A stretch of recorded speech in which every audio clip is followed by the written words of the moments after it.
anything with that. Before he announced the rematch, did you guys speak? Was there any talks of maybe trying to do it and then he eventually announced the retirement? In other words, were there any negotiations or any talks whatsoever about trying to do the rematch after the fight? Right after. And how did that go initially? No, I don't know if they say to him. Yeah. But right after the fight, we talked with Turki Lashi. We talked about it, but anything happened. Yeah. I think we sometimes we go out of bases. You know what I mean? I did everything good in the training camp, but my mind was... Did you retire because there really was nothing else for you to do? Because you said you knew you was going to retire after Canelo. And then when you announced retirement, people were saying, nah, you shouldn't retire yet. But nothing they said really made sense. Like, right. Did you really retire because you looked at the landscape and you were like, there's nothing else for me to do? For sure. Do you think you ever fight him again or no? I hope so. I got the feeling that he's going to come and fight again. You feel that way? Because he's adamant. Like I spoke to him 2 weeks ago. He says, no, I'm good. And everyone... Look, you need to respect that. Yeah. If he's out, right? But I hope not. I hope he come again from one more... So, I ain't got nothing to do today. So I thought I'd come in here and work out for the first time since I fought. And guess what they got me doing? Well, I got myself doing. Sparring Lester. I'm about to get in. Just 2 rounds. Stay tuned, baby. Listen. Got my ass in there. 2 rounds, got my ass kicked. That's very humbling. I ain't used to that. I gotta get back in shape. I can't just be going months and months and months, not doing nothing, and then think I'm young and I can get in here and spar the big dogs like that. I'll be back though. Stay tuned. It was the ultimate obsession. The undisputed face of modern boxing suffered a rare and deeply humbling defeat on the sport's biggest stage. Before Canelo Alvarez could even demand a rematch, his conqueror Terence "Bud" Crawford had seemingly disappeared. When Crawford left the ring in September 2025 wearing Canelo's super middleweight title, he did more than strengthen his legacy. He left Canelo facing a difficult psychological dilemma with no clear path forward. I really won, and I need to make this fight happen again, no? And it's gonna be different. I think for him to deserve all the credit, he need to give me the rematch. What should have been a forgotten chapter in boxing history has evolved into one of the sport's most intense standoffs. Canelo refuses to let the story end, relentlessly provoking a retired legend in a determined campaign to change the narrative, reclaim his pride, and rewrite the ending of his career. It's not about money. Right. You know what I mean? I get a lot of paydays, like you say, but I still love boxing. I don't do it because I get a lot big paydays. It's because I really still enjoy boxing. I love boxing, but it's nothing out there for me to prove, because I did everything. I accomplished pretty much everything. The night that changed the super middleweight division forever still reverberates throughout boxing. Terence Crawford, the naturally smaller fighter who boldly moved up 3 weight classes, didn't merely survive Canelo Alvarez's power. He systematically neutralized it with elite ring IQ, precise timing, and exceptional footwork.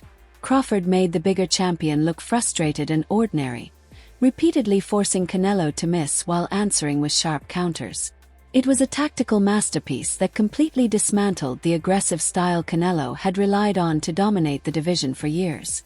The performance was so convincing that there was little room for argument. Yet in boxing, admitting you were simply outclassed is often the hardest defeat of all. Crawford is the most complete fighter that I've ever witnessed in real life. He's the most complete. He has it inside and also outside. He will beat Floyd Mayweather. There's no hands down. I don't care about that resume crap. We just saw a dude, they say, oh, he got a better resume. He fought more of this. He fought more of that. I don't give a damn about no damn resume. What I give a damn about is skill for skill.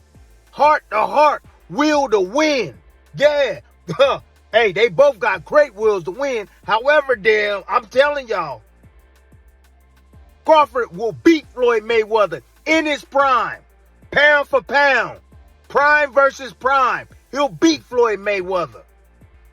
135, 140, 147. It don't matter. He'll beat him. He'll beat him. He has the concentration. He has the ring IQ. He has more power than Floyd. He's longer than Floyd. He's stronger than Floyd. He can counterpunch. He can fight from both sides. He got a chin of granite. Come on, man. Y'all, man. Hey, I love me some Floyd Mayweather, but I'm just going to keep it a buck with y'all.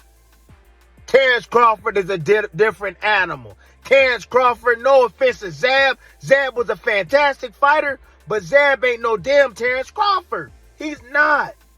Hell no. He'll beat Floyd in everything.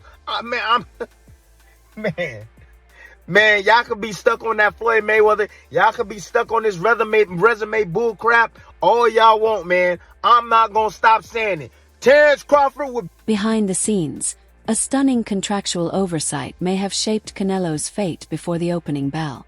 In an unusual twist, boxing's biggest A-side star reportedly entered the voluntary defense without securing a strict, ironclad rematch clause, leaving him with far less control over what happened next.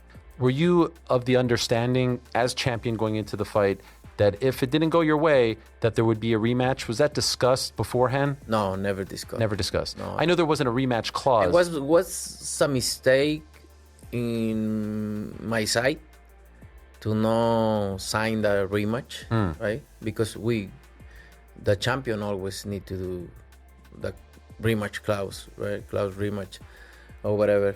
And I didn't.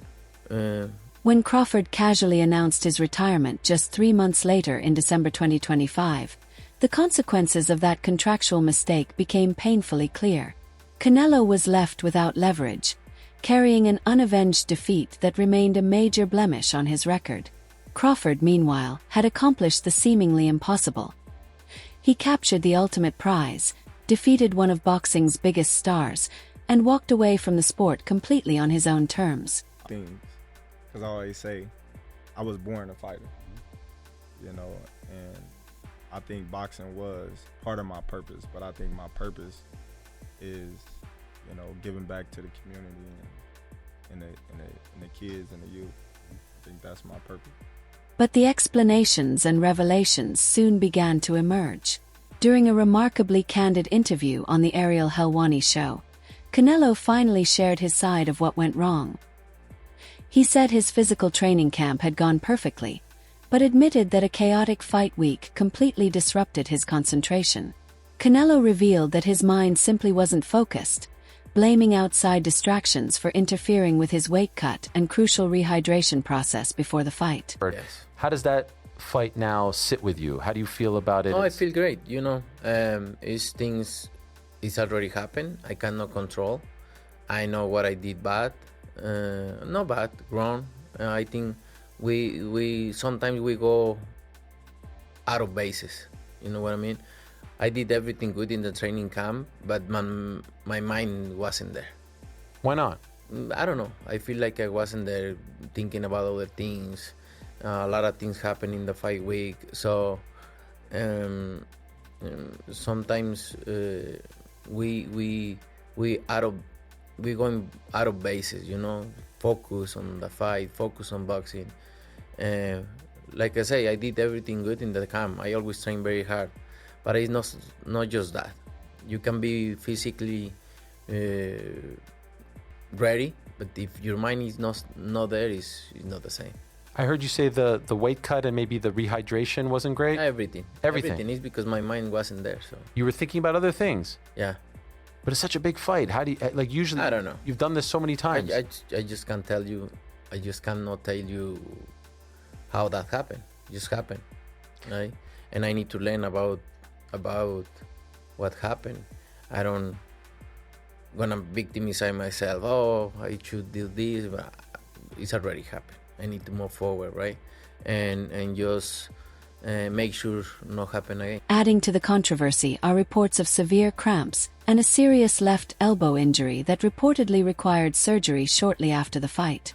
Canelo has since built a narrative suggesting Crawford never encountered the best version of him. Critics see it as a familiar deflection, reframing a clear tactical defeat as an unfortunate fluke rather than acknowledging Crawford's superior performance. What was Eddie saying to you in the corner as the fight was going on? Was he urging you, like saying you're doing this right or you're doing this wrong, or more pressure? He tell me everything, and I try, but my body doesn't respond. I have cramps in my legs, so doesn't respond the way I really want. But it is what it is. We learn from that and we move forward. And I know what mistakes I made in the fight and in the camp too. But that's what it's boxing about. I think a winner doesn't mean you need to win every time. No? You need to learn from everything, from the losses, take the losses, and learn from that, and move forward, and still doing the things you love. Now, you could have fought anyone last year. You're big enough where you could have put me in the ring and it would have did numbers. You gave him a big opportunity. You're a type of guy who likes a little payback. Was there any part of you that got upset when he announced his retirement and you said, I gave you the opportunity, now you're not going to give me the opportunity back? Yeah, of course. That's I think I always give all his credit, no? But we need to run it back. That's why my tough, when after the fight I say we need to run it back this fight, because I don't feel that way. Canelo's refusal to fully accept the defeat has fueled a massive social media campaign centered on legacy and recognition. Across platforms, he has repeatedly suggested that Crawford cannot receive full historical credit without granting him a rematch. He has also voiced frustration that fans were denied an immediate sequel. The tension intensified when the two boxing stars unexpectedly crossed paths in Egypt, near the iconic pyramids of Giza, creating another dramatic moment in their ongoing saga. Flying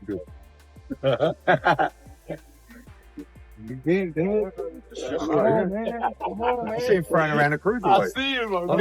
He's flying around the cruiserweight.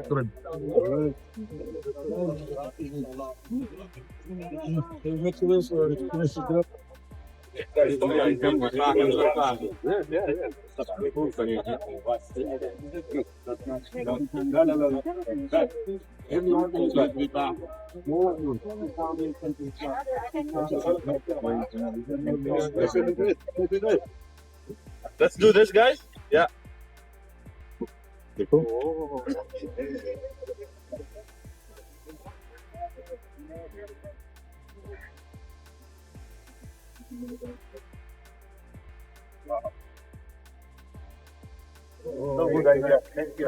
Very nice. One more. Bye bye. Thank you. Bye bye. Bye bye. The irony is impossible to ignore. Before the fight, Canelo repeatedly argued that defeating a smaller opponent would earn him little recognition. Now, the situation has completely reversed. ESPN's Salvador Rodriguez recently stirred social media by reporting that Canelo remains determined to pursue a rematch, with the Mexican superstar reportedly targeting another showdown with Crawford in 2026. If you could map out for yourself a perfect 2026, how would you map it out? Win a world champion. Is there anyone that you see? Because, you could fight that. You could just point your finger and fight anybody. Is there anyone that you see that you're like, I like that guy's style. I want to be in the ring with that guy one day. I want somebody to come and fight, to make a good fight. That's what I want. Making a good fight, and the people love the fight. The people enjoy the fight. That's what I want. Another fighter who works with His Excellencies, obviously Dmitry Bivol. Mm-hmm. Is that a closed chapter for you, or is that something you may still do in the future? No, why not? We'll see in the future. It makes sense. Why not? I always, like I say, I always like challenge, and why not? Maybe. when people look back at your career, 10 years from now, 100 years from now, maybe with the 100th Ring Magazine Awards, and one day they're showing a video about you, what do you want them to remember most about Canelo Alvarez? Oh, all the things I accomplished is very hard to do it. So I think they're gonna remember me. I'm gonna be in the history of boxing, in the books of history of boxing. I'm being a lot of times fighter of the year, this and that.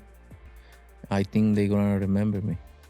And what I want to remember is that you need to take care about you. Need to take care about what you are doing.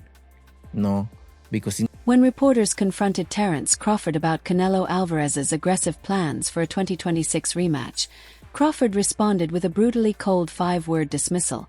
That's new news to me. During appearances such as the Breakfast Club, Crawford reinforced his position, reminding everyone that the original contract contained no rematch clause. With that agreement behind him, Crawford believes he holds all the leverage and has no obligation to give Canelo another opportunity.